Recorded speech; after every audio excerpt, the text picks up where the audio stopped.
What's up, cyber and crypto peeps?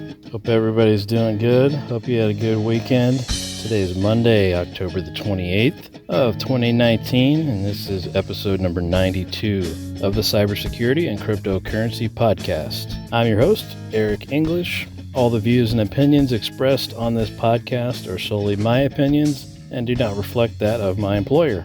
If you want to follow me on Twitter, I'm at CyberCryptoGuy. All right, we got a lot of fun stuff to talk about today. Had an interesting debate that came up at work, so I'm going to talk a little bit about that. That debate was about password managers or two-factor, which one is better for the enterprise. And the arguments on both sides were quite interesting, so we'll talk about that and some of the stuff that came out of that. So I thought it was very, very interesting to hear everybody's different opinions on that.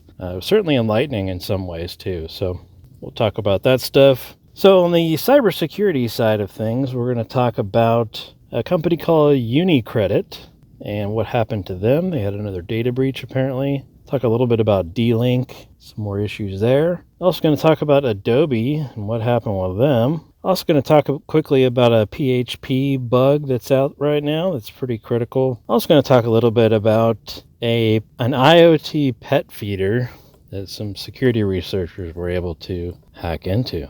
On the cryptocurrency side of things, there's a lot to talk about there. We're certainly going to get into the price fluctuations and what's been going on with that. It's been quite crazy over the last week or so we'll talk about that. Also going to talk about the company called Bakkt and what they're doing. They're really making a huge name for themselves, so talk a little bit about those guys. We'll talk briefly about Libra and just some quick updates on that debacle. Also going to talk about the next Ethereum upgrade. That upgrade is called Istanbul. So we'll talk about that a little bit. And we're also going to talk finally about more Telegram news and what's going on there. All right, so let's dive right in here. Let's start with cryptocurrency today. We'll change it up a little bit. So we'll start with Telegram and what's going on with those guys. As you know, Telegram is trying to release their own cryptocurrencies, similar to how Facebook is trying to release theirs. And of course, the SEC said, nope, you are not allowed to do that. And here's why, because it did meet all these regulations. And so, of course, investors, I'm sure, were thinking, man, do we just scrap this whole thing? That's what investors in Libra ended up doing. They said, nope, I'm out. See you later. But apparently the investors in Telegram said that they would rather delay the launch instead of getting their money back. So I thought that was quite interesting. Now, they are saying that they could launch it in other countries outside of the U.S. and just not include the United States in that launch. So that may end up being what happens with Telegram, but we don't know yet. I'm going to guess that they're going to have to meet all the same regulatory hurdles that Libra was supposed to, so I just don't see that happening, but I guess you never know. We'll see what comes of that. All right, so let's talk about the crazy price of Bitcoin here the last few days. It's been quite volatile. So I think it was probably 2 days ago, we got all the way up to 10,500. We were floating right around 7,000, and then it just, boom, went up to 10.5, and that was just crazy. And so now it's back down to earth a little bit, but we're still doing pretty good in the grand scheme of things. We're floating around 9,480-ish. So that's actually doing pretty good. We did dip a little bit from that 10.5 mark that we hit, but that was a crazy surge just kind of all of a sudden. But they're linking a lot of this to this company called Bakkt. It's BAKKT, and they're launching their Bitcoin futures on their platform. So, man, that's just a huge price increase there. They're also saying some of this is related to China and what's happening over there. So I guess all in all, good news for Bitcoin in general.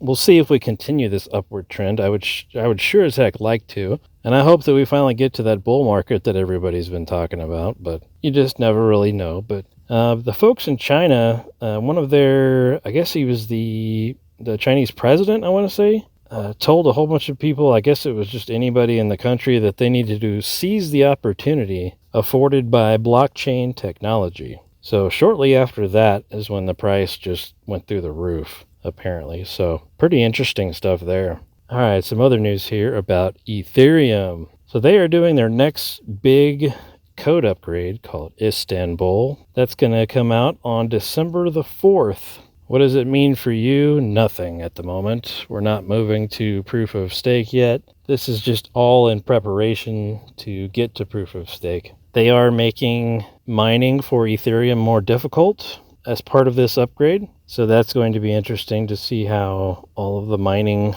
community takes that.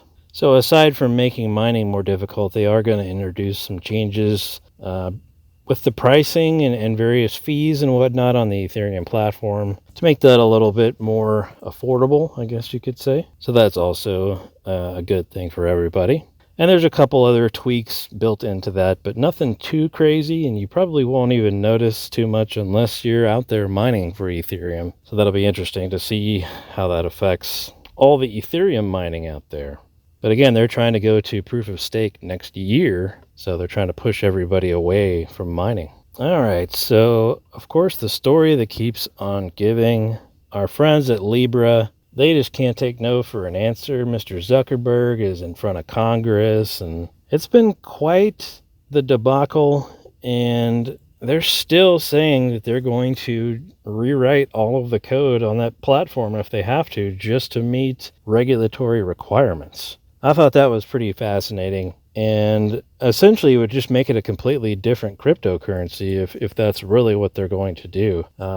Everything that they proposed with Libra and how it was going to operate, if they go ahead and rewrite all these things that we're going to match up with compliance, it won't even be the same thing. It won't even be close to what Libra originally was. So they're still pushing for it. They have no investors anymore, but Zuckerberg is still pushing for it. So I guess we'll see what happens, but I guess I just have no faith in it at this point. It looks like it's a sinking ship, but what do I know? All right, so I talked briefly about that company called Bakkt, B-A-K-K-T, and aside from their Bitcoin futures, they're also releasing a consumer payments app, and it's apparently going to be able to be used at places like Starbucks. So this is kind of cool. It's coming out in 2020, so we got a little ways here, but they're starting to get into this payment app game and hopefully bring cryptocurrency to the masses a little bit better. So I'd say that company is doing quite well for itself.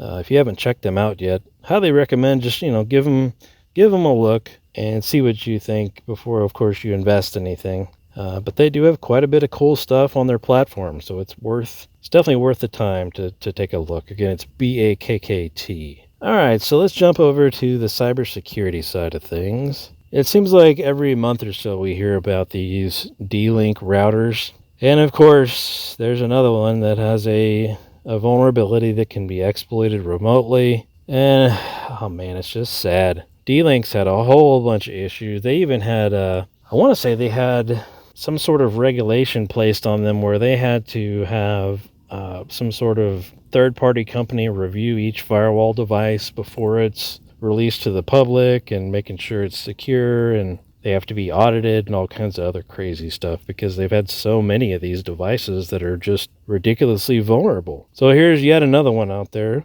just sitting on the web. I'm sure those will start getting exploited as well, depending on how many there are out there. All right, some other news here about a company called UniCredit. And they apparently were hit, of course, here recently with a pretty big cyber attack, data breach. But they've also been hit with a data breach back in 2016 and also 2017. So this is now their third data breach. So they're calling this a data breach, right? And the things that were quote-unquote breached were telephone numbers, email addresses, cities where the clients were registered, and that's pretty much it. And apparently there was some sort of a file that was generated in 2015 that was out there on the web, I guess. And they're not releasing any information about how the file got out there or anything like that. But this file had 3 million customers' information in it. And that's why it's such a big deal right now. So I guess the good thing is it's phone numbers, email addresses, and cities. But at the same time, all those email addresses can now be used for phishing, and maybe they can use the phone numbers for SIM swapping attacks. I mean, who knows, right? But what's really fascinating about UniCredit is they spent over $2.4 billion on cybersecurity. That is a crap ton of money since their second data breach. They've been spending like crazy, and which is good, of course. You would think that would help, but this one little thing sitting out there since 2015, and boom, here you go. More data is exposed. I personally don't really call this a breach per se. To me, it's just more like a leak. Data was just sitting out there, and it wasn't like something got hacked into, at least as far as I understand this here. They're not giving a lot of details on how that file was exposed there, but pretty interesting stuff. This is going to cause a lot of issues with GDPR as well. So just quite the mess there, quite the mess.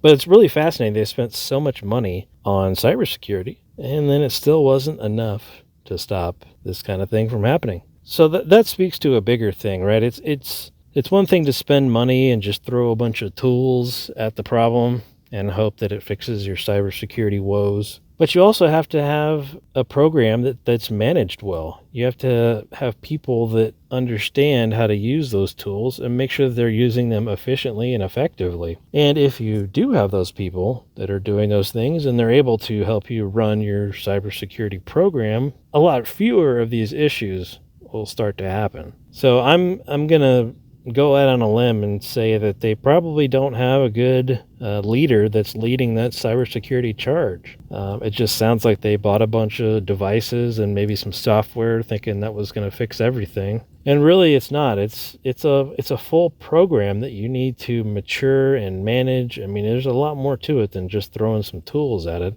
They always say it's people, process, and technology, and that is absolutely correct. You can't just have one piece of that. You can't just have technology. You got to have the people, and you got to have a process too. So anyway, you can spend all that money there and still have an issue like this. That was crazy. $2.4 billion. Ouch. Speaking of data leaks, Adobe Creative Cloud. Guess what? 7.5 million customers' data. Wow, that's a bunch of people. So apparently this information was leaked. It was account creation date, Adobe products used, subscription status, whether or not the user is an Adobe employee, member IDs, country, time since last login, and payment status. So I guess the good news here is there was no passwords and no payment information as a part of this data leak. But it seems like every day and every week we hear about these data leaks because some database was left out on the web unsecured. And guess what? This one is no different. So Adobe, of course, admitted the security error, and they say they're going to fix it, and blah, blah, blah. They didn't say what type of database this was or how or why it was exposed. But, I mean, just looking at the data that was out there, it really wasn't, I guess, all that sensitive kind of data. But nonetheless, it's just another data leak out there. My guess is it would be a Mongo database or an Elasticsearch database, but that has yet to be named in this article. So what do you think about that as a consumer? Do you think that those two types of leaks that we just talked about there with UniCredit and Adobe, do you feel like those are things to be worried about, or things you're like, yeah, whatever, they got my phone number, they got my email address, they got my Adobe account number, my customer ID, the country I live in, the last time I logged in. Is any of that stuff sensitive? Does anybody care about any of that stuff? I guess that's the big question. I think more importantly, just knowing that this information, whether it's sensitive or not, knowing that the companies allow this information to get out there, I think is what's mostly important. You can see their lack of cybersecurity awareness, their lack of security, and things like this happen. So I think we should at least take note of those kind of events. But of course, there was nothing super sensitive in there, so that's good. But take note of that, because that might make you think twice about using UniCredit or even Adobe. All right, some other news here about PHP. There is a very easy to exploit buffer overflow bug in PHP that allows remote code execution. So this one's pretty big because a lot of systems, a lot of servers out there on the web use PHP. They're estimating about 30% of modern websites have some sort of PHP. A lot of them like WordPress, Drupal, and anything that runs apparently on Nginx servers. So this is a pretty big one. Of course, there is a patch now, but there's also a proof of concept sitting out there on the web too for attackers to use. So if you use WordPress, if you use any of these other systems, if you use PHP at all, make sure you go out there and get that update. This one's pretty big. All right, some other news here about a smart pet feeder. Crazy, right? What's the world come to? Smart pet feeders are out there, but a security researcher in Russia found API and firmware bugs that impact around 10,950 of these little pet feeders.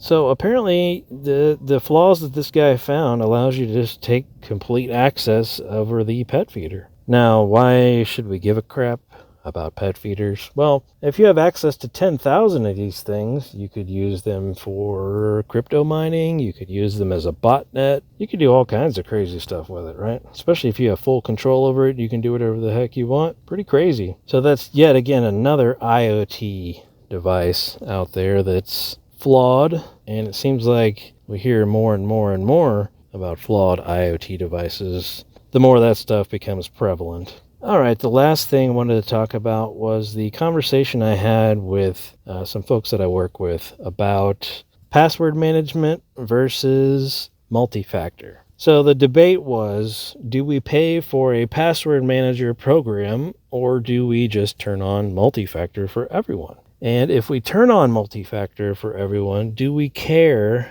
what their password is? Do we care how weak their password is? So there's a lot to think about right there. Ultimately, my thought was that you'd want to do both, really, more than anything.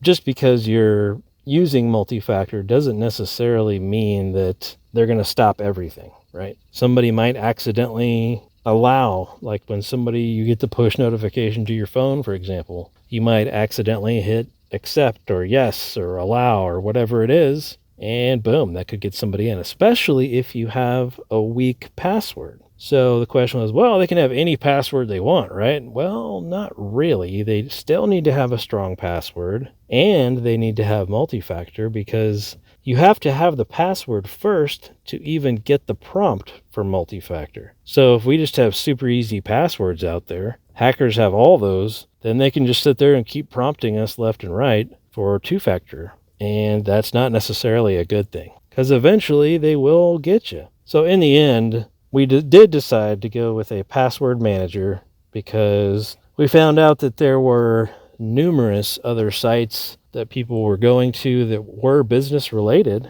but they were using really, really bad passwords on them. And a whole bunch of people had access to that password, and it was just a mess. So we had to make sure that everybody got the new password manager software. We use Dashlane personally. We got their business edition, and so that's what we use across the enterprise at a few of our clients now. So it's been very stable. It's been very nice to use. And probably the best thing about it is you can share some of those passwords that are needed by multiple people, and it doesn't handcuff you. And the best part is you can use a really, really good password, and everybody can still share that password if they absolutely have to. So it was good. Rolling that kind of thing out is not trivial, of course, but once you get everybody used to it, once you get everybody into it and doing it regularly, it makes it way, way, way easier. So anyway, that's kind of what came out of that is, yes, we need both. So let's do both.